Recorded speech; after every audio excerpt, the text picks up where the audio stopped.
I truly believe that because I have seen that. So when I said earlier about the way that I work with people, it's from I when people come in to me and they speak to me, I see people as not sick. So I don't see people as um, if they have a diagnosis of bipolar or depression or whatever it might be, it's the person behind that I'm trying to talk to. So behind the diagnosis, there's a whole beautiful soul. Well, there's nothing wrong. Does that make sense? So when people learn to understand how we experience life, which is always from the way that we think. So a bit like a cinema, we go to a cinema, on the screen, we are projecting our thoughts, but the screen is always there as a blank canvas. So that's our mental health behind it. But our thoughts are constantly creating the kind of the world we experience. So we kind of paint a picture of the world constantly with how we think of things. So when I say that, I say we do that with innocence because, of course, we don't purposely go around having what we would call bad thoughts. Thoughts, when they kind of come in, they're neutral. Because if we think about it, the three of us could sit here and have thoughts about, we could have thoughts about, I'm taking something very banal, like a mashed potato. We could sit and have thoughts about mashed potato, and I would be thinking, "Oh, I really like mashed potato." Neither of you really like it at all. So we see the same thing, but we look at it differently. So mashed potato with you would be a bad word. Mashed potato for me would be a positive word. Does that make any sense? Like a little bit like you said before, marriage is neither good or bad, it's what I'm making of it. So it's how we think of the situation that creates it. It's not the situation itself. So when people come to me and I support them in finding a way home, I support them in finding a way back into their inner self, the one that they were born. When we're born, we're all born whole, filled with love, filled with all sorts of potential, but it kind of get covered up by thoughts, thinking, experiences. People tell us things, and we soak it up, and we make it our reality, forgetting kind of who we really are. So yes, I think we can heal people without them just having to live with it. I do believe we can. Oh, that's amazing. And that's very good to know. I mean, I think I definitely have healed a lot of things in my life. And I'd like to think that the goal is to just get back to that beautiful soul that you're born with before all of the limited beliefs and the negative self talk and the negative programming. And once you rediscover that, you can rediscover all the beauty and joy in life. And speaking of that, so I want to get some strategies and tips for people out there that maybe in this sort of midlife, because I'm Gen X, so I'm definitely in midlife, but there are some older millennials. I think Matilda, you might be an older millennial, right? So there's some older millennials in our tribe. Yes. So what does There's a that few mean? Gen All the Z. millennial. What does that Well, mean? an older millennial. So it's like the generations, right? So there's baby boomers, and of course there's Gen X, and there's millennials, and there's Gen Z, and then I guess my son, who's 16, is in the generation below that. But each of these age group demographics have certain characteristics, right? And so I actually love being in Gen X because if you look on social media, there'll be some characteristics you can find. Like we age really well. for the most Yeah. part, right? We age really well. Our generation really loves to still have fun. Most of us, not everybody, obviously, it's no blanket statement. But if you talk it in generalizations, they say we still really like to have fun. We're still maintaining our youthfulness, and we're a lot of us are very into spirituality and positive mindset and creating like positive lives for ourselves, right? Whatever that means to you. And then millennials are a little different. They've come in and they've changed the way business works, really. They've made a lot of progressive changes for the planet, right? And there's a huge generation of millennials, just like a huge generation of baby boomers, right? So they are definitely different in the way they see things from us Gen Xers. Actually, I think that they might be more serious than we are, right? I mean, they think they look at the world in a different way. And I think it's also beautiful to acknowledge and embrace these differences amongst the generations and learn about them, because all my millennial friends help me feel young. My Gen Z friends help me feel young and fresh and current. So I think, having those connections are really amazing as well. But I noticed that the audience for this show tends to be sort of older millennials and Gen Xers.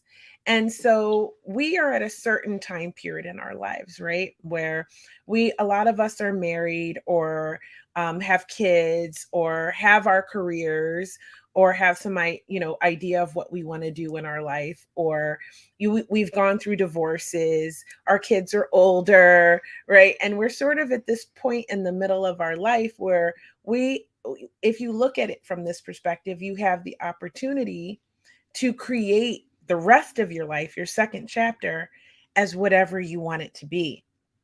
But I also noticed that a lot of people in this age group deal with a lot of sadness. They feel miserable. They're unhappy in their lives. Maybe they took a career path and they're in it and they just hate it, or their marriage is just beginning to fail and they're realizing they may have to divorce. And there's a lot of life changes that are happening in midlife.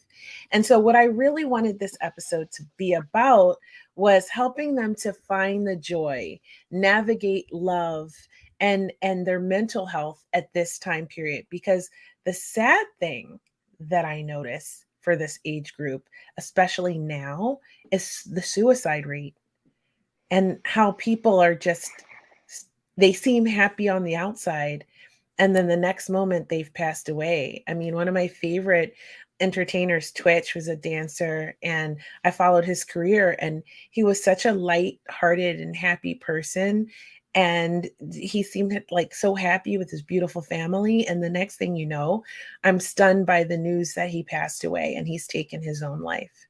So I think it's important that we do shows like this for these people in this age group, like myself and like us, and we just kind of help them with some strategies and things that they can do to find the joy in their life, or the energy and the desire to change their life if they're not happy with it.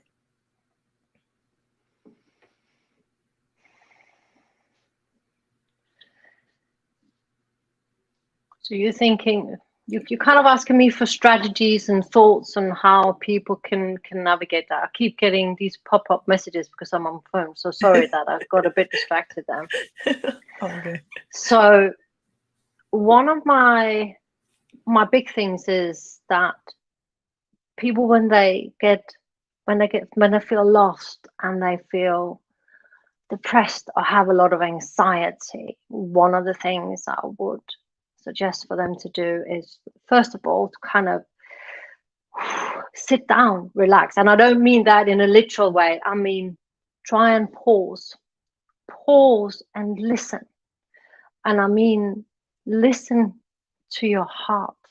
And I mean that in a sense of, when we have all of these angst feeling and depressed thoughts, it's not who we are, but it's what's going on up here. So the depressed thought, the anxiety thought, is an indication that's telling us it's time to kind of make changes. And I know that sounds like, yeah, we know that. I get that. But it's because we've stopped listening. Does that make sense? When we have all of that going on, it's because we have stopped listening to our intuition. Because our intuition, our well-being is always wanting to come up to the surface, is always wanting to come up.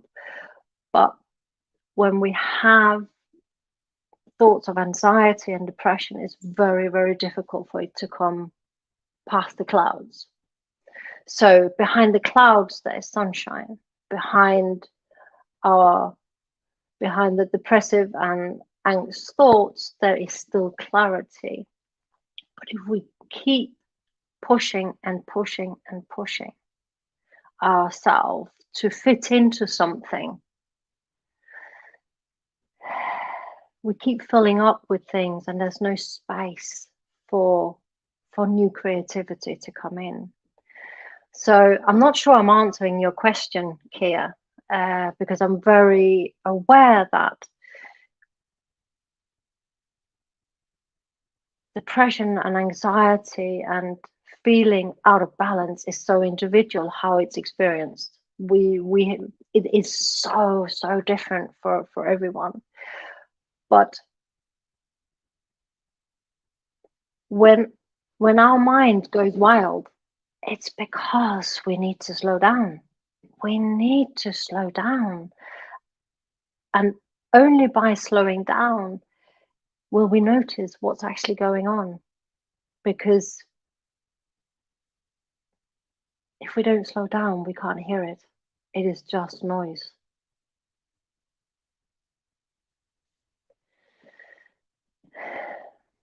So is that like tuning into your own inner voice can help guide you to finding what will bring joy into your life? Yeah, I think so. Inner voice, call it wisdom, call it intuition, but that voice that has been guiding us always since we were little, the one that when we were falling down got us to stand up again because it was part of growing up. We didn't worry about what we looked like when we were 3 years old, when we were falling down.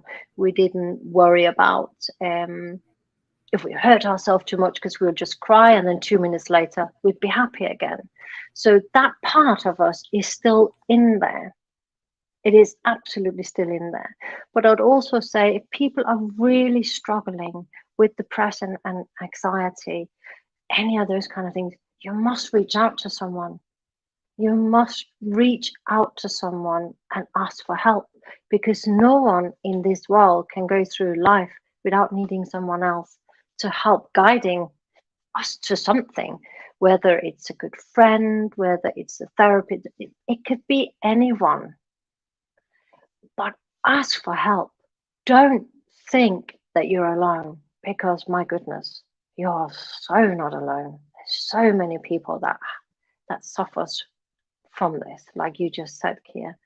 And if we don't ask for help, people are not going to know we are suffering. People, like you said, Kia, on the outside, it looks so good, but we have no idea what's going on inside. So we must make it absolutely okay for everyone to ask for help. We need to just meet people where they are. And sometimes people, they just need a hug. But have someone in your corner. Have someone. Reach out. Always.